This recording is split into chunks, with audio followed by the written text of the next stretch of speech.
All right, let's get right into this explainer.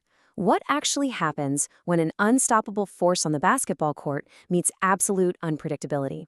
Well, on a Tuesday night in Seattle, the Indiana Fever rolled into Climate Pledge Arena looking to secure their fourth straight win. But what we actually got on the hardwood? Total roller coaster. I mean, it went way beyond your typical basketball game. We're talking extreme highs and some really devastating lows. We're covering some massive emotional and narrative swings today. Record-breaking offense, a devastating injury scare to a huge star, and some serious off-court drama. It's a lot to take in, so let's just break it all down. To really get the gravity of this game, we've got to look at the stark contrast between these two teams heading into the matchup. It was their first game back after the WNBA All-Star break. You've got the Indiana Fever sitting super comfortably at 17-10. They were riding a strong 3-game win streak, boasting literally the best offense in the league, dropping 95.5 points per game, and aggressively hunting down a top 4 seed. Then you've got the Seattle Storm. They were in the middle of a really brutal stretch, 6-23, stuck in a 6-game losing streak, and to make matters worse, missing their all-star center, Dominique Malonga, to illness. On paper, it looked like a blowout waiting to happen. But, as we'll see, games aren't played on paper. So here is our roadmap for the night, a real story of triumph through adversity. And fair warning, this game took some incredibly wild turns. We'll start with Indiana's hot start in the first quarter, move into a disastrous second quarter, where Boston goes down, cover the Storm's third quarter surge and Clark's response, and finally see how Mitchell seals it in the fourth. So what does a team on a mission actually look like? Well, it looks like 55.6. That was the Fever's blistering shooting percentage in the first quarter. They just came out firing on all cylinders. And the spark came from kind of an unexpected place. Reserve guard Sophie Cunningham was absolutely locked in. She drained 3 straight threes for 11 points. By the end of that first frame, the Fever had built a demoralizing 37-20 lead. But just as quickly as Indiana seized control, the entire vibe inside Climate Pledge Arena completely shifted. Section 1. The devastating turning point. The Fever were rolling, right? 4-time All-Star Aliyah Boston was completely dominating the paint. She already had 11 points in just over 10 minutes of action. But then, disaster struck. With exactly 4 minutes and 56 seconds left in the second quarter, Boston went to set a pick-and-roll screen for Caitlin Clark. On the back end of that play, Boston tripped over rookie guard Flau'jae Johnson's foot. She landed really awkwardly and instantly clutched her right knee in visible pain. The whole game just halted. Trainers rushed out, and she had to be helped straight to the locker room. You could literally feel the air get sucked out of the Fever's bench. At halftime, with Indiana up 58-47, Sophie Cunningham gave a sideline interview that perfectly humanized the whole moment. She said, "AB is just AB. She's an all-star. She's one of a kind. We need to get it for her." Boston was officially listed as questionable with a right lower leg injury. So suddenly, this wasn't just about playoff seeding anymore.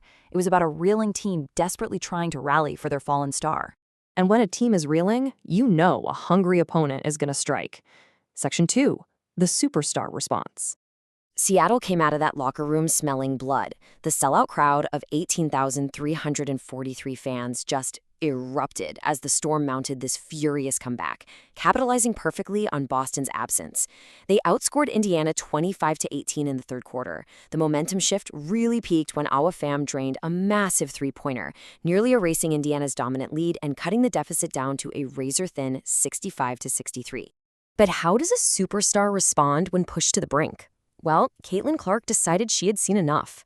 In that third quarter alone, she single-handedly stopped the bleeding, scoring 16 of Indiana's 18 points. And her final stats for the night? Unbelievable. 32 points, 4 three-pointers, a flawless 10 for 10 from the free throw line, and 7 assists. Honestly, it's wild, but this was already the 9th time in her career she's put up 30-plus points and at least 5 assists in a single game. Moving into the fourth, Seattle made one final push, pulling within 79-74 early on. But Kelsey Mitchell was right there to slam the door shut. She hit back-to-back threes to basically ice the game. Backed by Monique Billings, who had a huge night with 14 points and 11 rebounds, Indiana held on for a 105-95 victory. That secured the Fever's fourth straight win, bumping them up to 18-10 while dropping Seattle to 6-24. But, the final score really only tells part of the story here. Section 3, a record-breaking night. 26. This number is just staggering. The Indiana Fever shot a flawless 26 for 26 from the free throw line. They were literally just one single made free throw away from tying the all-time WNBA record for the most free throws made in a game without a miss. Just incredible execution under pressure. And then we have the number 12, which actually stands for two totally distinct, amazing milestones. First off, this game was the 12th time this season the Fever topped 100 points, which sets a brand new league record. And second, Kelsey Mitchell extended her streak of scoring 20 or more points to a franchise record 12 straight games. Now, we absolutely have to give credit to the Seattle Storm's fight in this losing effort. Natisha Heidemann was brilliant, sinking 6 threes on her way to a career-high 33 points. Rookie Flau'jae Johnson added 16, Awa Pham had 11, and Zia Cook chipped in 10. They fought so hard, but going up against a Fever team scoring at that kind of historic clip, it just wasn't quite enough. Now, as promised, we need to shift our focus outside the arena, looking strictly at the events exactly as they were reported. Section 4. The off-court controversy. Before tip-off, a crowd of a few dozen people gathered right outside Climate Pledge Arena. This rally was organized to support Sophie Cunningham's recent comments regarding transgender athletes, and also to promote statewide initiatives aimed at barring transgender students from participating in girls' athletics in Washington schools. Because of this, when Cunningham checked into the game and went to the line for free throws, she was met with loud boos from the Storm's fans in attendance. Following the game, neither Cunningham nor Clark were made available to the media. When reporters tried to ask head coach Stephanie White and the players about that rally, a Fever PR representative stepped in and delivered this prepared statement. They said, "Neither our organization nor Sophie had any knowledge of this demonstration and no contact with its organizers. Our only goal as a team, whether at home or away, is to win basketball games and make Fever fans for life, and we are united in that mission." The Seattle organization weighed in as well. Storm head coach Sonia Rahman addressed how the arena handled this situation, saying, "Seattle and this organization and Climate Pledge, we always want to be an area where people feel welcome coming into this building. I know our organization was working closely with Climate Pledge and the security just to make sure that everybody feels safe and included and welcome when they walk in the store."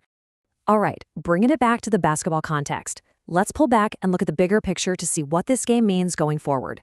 Section 5, the bitter reality.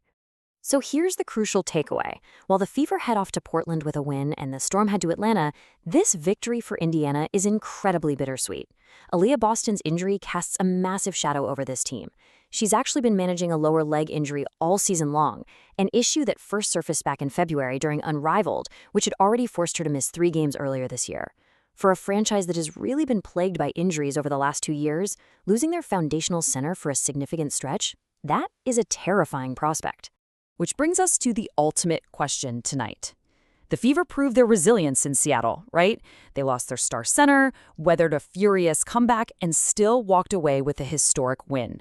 But looking ahead, can the Indiana Fever really keep up this unprecedented, record-breaking offensive pace if Aliyah Boston is sidelined for significant time? It's a storyline that could totally dictate the rest of the WNBA postseason, and it's exactly what we will be watching for next. Thanks so much for joining me for this explainer, and keep learning.